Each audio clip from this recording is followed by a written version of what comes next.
朋友们，大家好，我是老游。今天是12月11号，星期日，欢迎收看今天的每日邮报。前两天我们在节目中呢讲过，纽约的华人社区有几家这个老人中心因为给老人发回扣嘛被这个 FBI 派卧底拿到了证据，被抓了老板。然后呢，现在又出来一个事情。就是纽约有2家华人药房大药房也是涉嫌这个福利欺诈说是欺诈1000多万1050万这个非法的回扣，所以呢老板跟店员都被抓了，又出来这么一档事那么这个呢，他说这个非法回扣主要是诱使顾客前往特地的医生那儿去看诊，然后呢，医生呢再开出说患者不需要的处方药，对联邦医疗保险这个我们俗称叫红蓝卡以及这个白卡进行欺诈说欺诈金额达到1050万美元，所以呢就被联邦执法部门给抓了。你看这个是好像似乎是要把我们这个社会主义的这个医疗体系活学活用带到了美国因为美国大家都知道这个医生就是医跟药是分离的然后呢这个是很显然带到医生那指定的医生那去开药，然后呢药房可能是不是这中间就有利益的估计是这样的一个情况那么这里呢有2个案子一个是47岁的黄姓女子是抱住在皇后区新鲜草原另外一个呢是40岁的吴姓女子，是住在布鲁克林。最近呢说在皇后区跟布鲁克林的3家药房都涉嫌这个白卡和红蓝卡欺诈所以呢被美国司法部在纽约东区的联邦法院进行了起诉这位黄姓女子说是法拉盛某大药房的一个员工，涉嫌在2021年11月到2022年的11月这1年期间进行了健保福利欺诈就是医疗保险这个福利欺诈。说有一名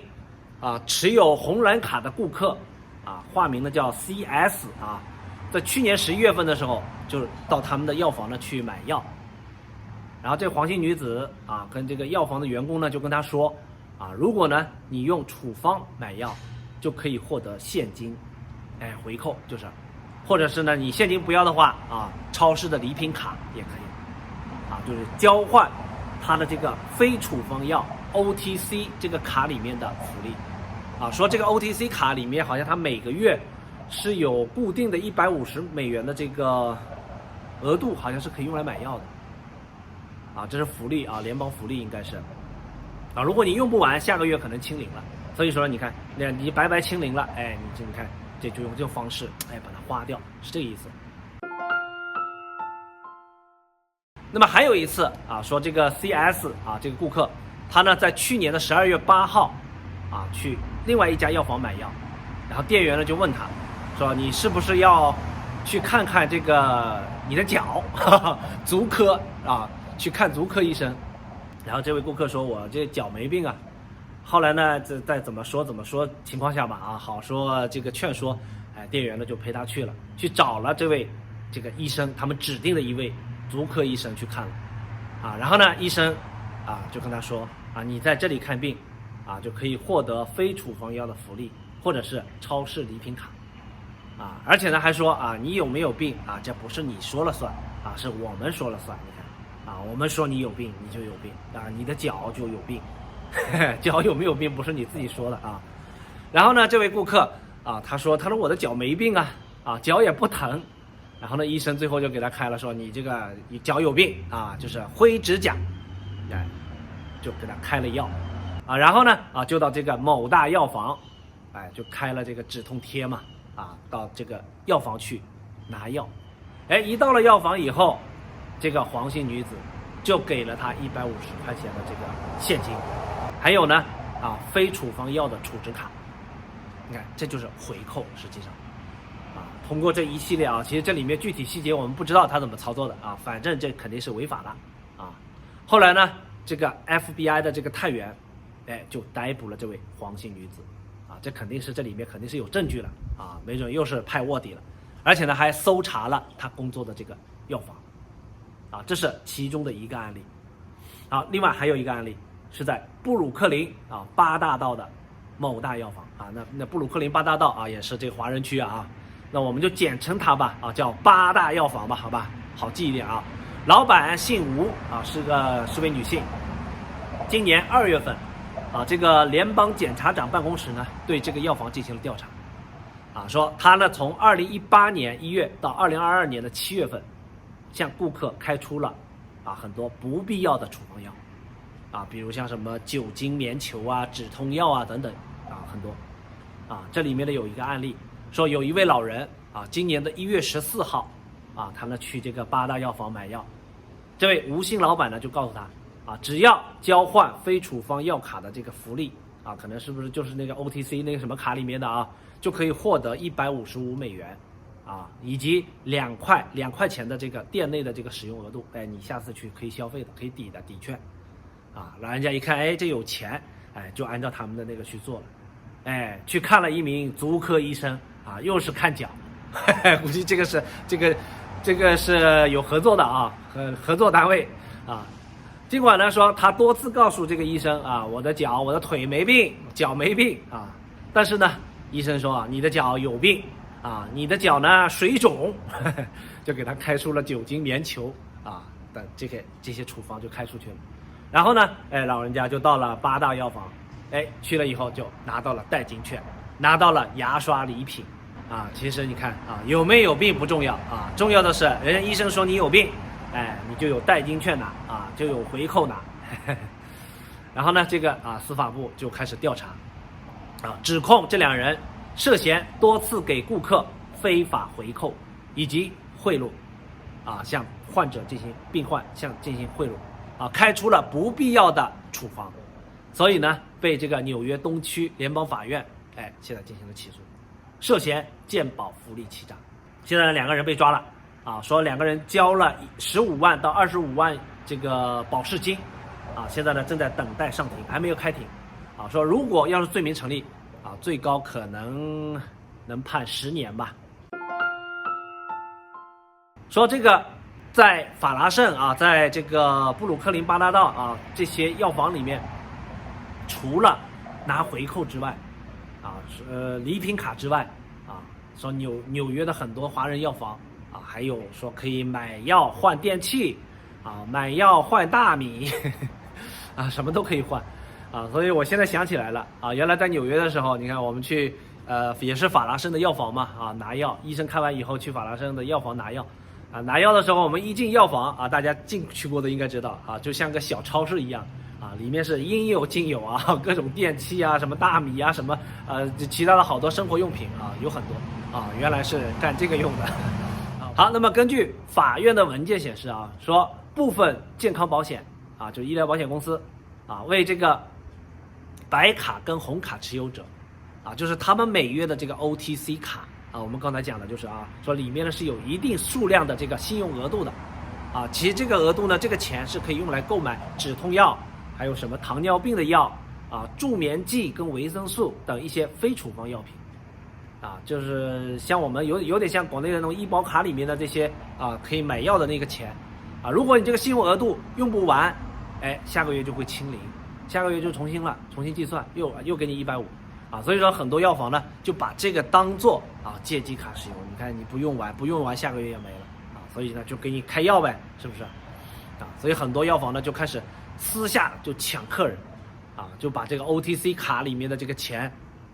啊，如果你花不完，赶紧到我们这儿来啊！你把这个到我们药房来消费呗。然后呢，大米可以兑换电饭锅啊。所以说现在很多一些华人社区的老人家说家里的这个电器有些好多都是在药房买的啊。当时我们就搞不明白啊，怎么在药房还能买电器啊？原来是这么回事啊。其实呢我觉得这样不太好啊。所以说就是福利也好做生意也好，大家都还是得老老实实踏踏实实啊。这个呢估计可能是跟啊这国内的这个影响啊，因为我们国内是医跟药之间啊，大家都知道这里面有很多很多的回扣跟利益关系啊，但是呢，美国医跟药是分开的啊，但是呢，你医跟药一旦扯上了关系，哎，这里面就有扯不清的利益问题啊，所以说啊，又要杜绝这种东西，所以呢，联邦执法部门你看 FBI 啊是一定要打掉这样的一些利益链条的啊，否则啊，医跟药啊一旦扯上了啊，就是联合起来了啊，那么受害的哎就是患者，就是消费者啊，就是病人。最近啊，英国《每日邮报》啊有一篇报道，说研究人员呢发现了一个新冠病毒的超级抗体。啊，有一位乔治亚州的男子，啊叫霍利斯，是一家报社的记者。啊，研究人员呢在他的血液里面发现了这个超级抗体，说他的血液不仅能够抵抗所有现在目前已知的新冠变种，啊，甚至是对之前的那个非典。啊，就是我们这个 SARS 病毒也具有免疫力，啊，说更让人惊讶的是，他的这个血液被稀释10000倍之后，依然还能够杀死90%的新冠病毒，啊，而且呢，这个效力啊不会随着时间而减弱，哎，新冠杀手啊，啊，说他的这种情况呢，目前啊全球啊已经发现了只有4个人具有这种抗体的，啊，但是呢，科学家认为啊，说全球可能会有1%的人对新冠病毒是完全免疫的啊，只不过就是现在没有发现而已。那么他是怎么知道自己拥有这么超能力的啊？说之前在2020年的时候，一位医学专家啊，是弗吉尼亚州的这个乔治梅森大学啊，有一位学者叫利奥塔，当时呢就找这个霍利斯呢写稿子，说邀请啊，如果曾经感染过新冠的人来参与研究。哎，这个期间呢，他们就聊。霍利斯呢就跟他聊起来，说他的一个室友啊得了新冠，并且很严重，但是呢，哎，他自己一点事都没有，没被感染，啊，所以这个就引起了这个专家的关注，哎，就采集了，在他的同意之下啊，就采集了他的唾液跟血液的样本，哎，一检测发现，原来这是个超人，啊，这是能够打败新冠怪兽的这个奥特曼啊，是超级的这个抗体身上拥有。啊，所以说啊，这个超级抗体啊，这个发现啊，估计是对这个医学领域的研究啊，应对这个新冠病毒的啊策略方案啊，应该是有很大帮助的啊。所以说啊，这个世界上的生物啊，哎，再厉害的病毒啊，也都是有克星的啊，是物相克。说根据美国普查局的一份数据啊，去年全美有11.6%的人啊是生活在联邦贫困线之下，啊，其实呢就是低收入群体，啊，说按照现在的这个标准啊，4口之家啊年收入低于2.75万美元啊就属于贫困线啊以下了，就27500元，啊，大概呢是每个月是2300吧，啊，2300美元。但是呢，对于这个数据呢，啊，有专家就提出来说，目前的这个计算方式，啊，其实呢已经不适合当下的这个形势了，啊，其实真正的贫困人口啊应该是更多，啊，为什么这么说呢？说因为之前的这个贫困线啊，它的计算方式啊是以最基本的食物开支3倍计算的，啊，这是1963年制定的一个这个标准，啊，说把家庭的税前收入和最基本的食物开支3倍进行比对，啊，说4口之家年收入啊，如果是低于27500美元的，就算是贫困人口，啊，但是呢，现在有很多专家呢指出来说，这种算法啊，其实已经不合时宜了，啊，过时了，因为现在对于老百姓来说，啊，其实生活中负担最重的支出啊，其实是房屋的开支，啊，说现在房价啊，租金是不断的上涨，啊，所以呢，联邦政府的这种计算方式，说早已经过时了，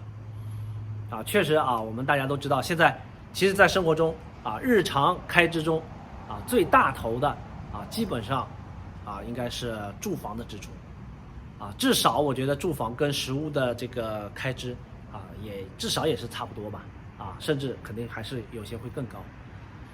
然后呢再加上近一年来这个严重的这个通货膨胀，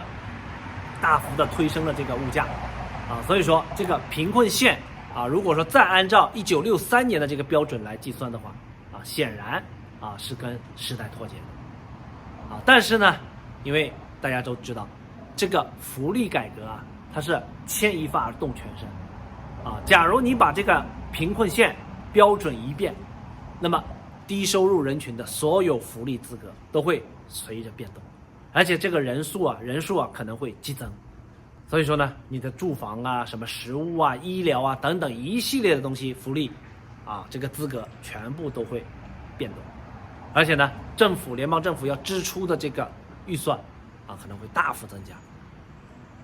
所以这是一个很复杂的一个问题说根据联邦资料显示在过去10年间，美国联邦政府就是按照这个1963年的标准每年向基层家庭像这些贫困家庭拨出的福利跟相关的经费，每年都要超过上千亿美元所以说这个支出的体系是相当庞大如果说你这一改可能都好几亿了，可能就要上去了。另外呢，再加上说每一个州不同的州在这个福利上呢，援助政策也是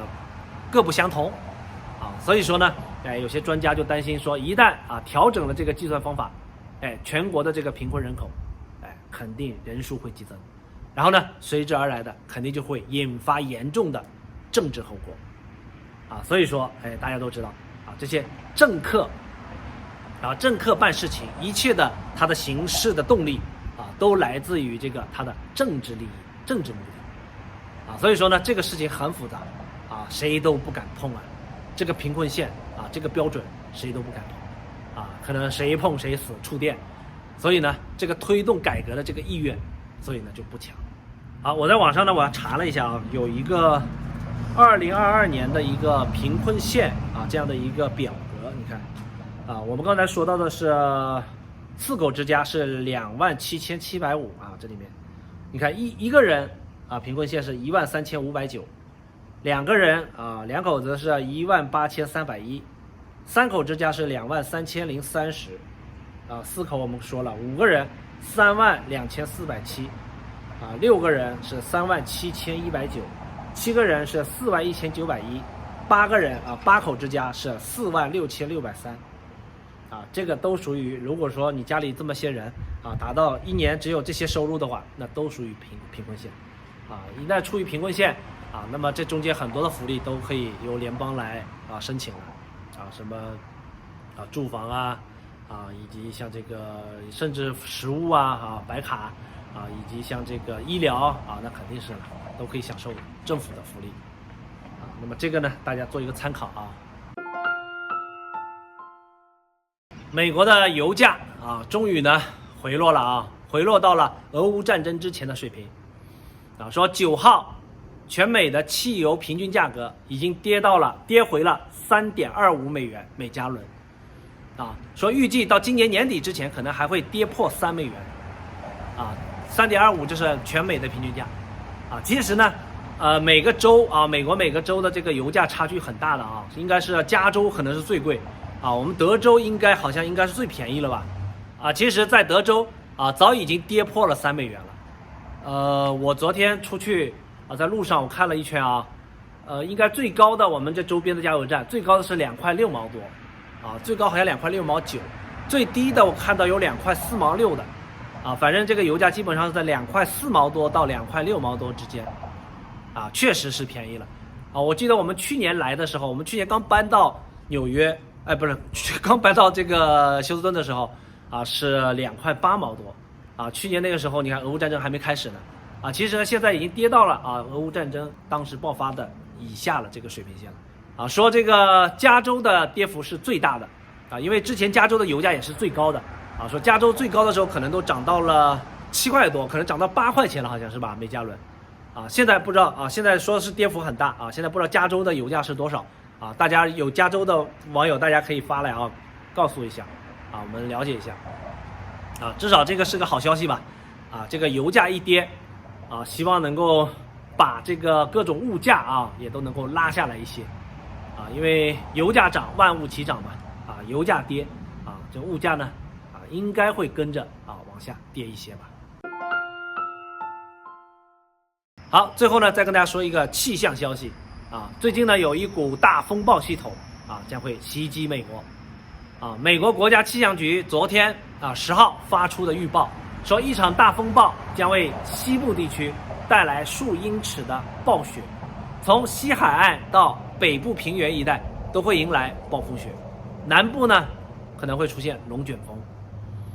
根据这个气象预报，这个大风暴系统从9号开始穿越北太平洋，并且呢影响沿岸地区，10号向加州移动，西部高山地区的湿气将会变成大雪，沿岸会出现暴雨，低洼地区可能会出现这个洪水的泛滥到了11号也就是今天，寒冷的冰雨将会从五大湖地区延伸到东北部南部地区可能会出现强降雨和雷电，并可能伴随龙卷风这个今天一早我们都已经听到了凌晨昏昏欲睡的时候听到了轰隆隆的巨大的雷声早上好像这个雷声不小根据国家气象局的预报说，从北到南的广泛地区都会受到这股大风暴的影响之前发出的与冬季天气相关的所有警告立即生效内华达山脉将出现严重暴雪，积雪将高达5尺以上气象局呢已经发出了极端影响警告这是冬季风暴强度等级中最高的级别极端影响。另外呢，除西部沿岸地区之外，北部平原也会出现相当大的暴风雪天气。那么根据气象局的这个预测说，这股暴风雪系统今天11号会在离开落基山脉之后进一步加强，整个北部平原在周四也就是周三14号会出现大雪和强风到时候科罗拉多州的积雪可能会高达1英尺深南部地区呢将会出现强风暴可能会伴有龙卷风根据预测说，德州东部横跨阿肯色州、路易斯安那州以及密西西比州的大部分地区在周二也就是13号极有可能会出现龙卷风所以说呢，下周大家要出行的要多加注意要及时关注这个气象预报。好，那么今天呢就跟大家聊到这儿，我们明天再见。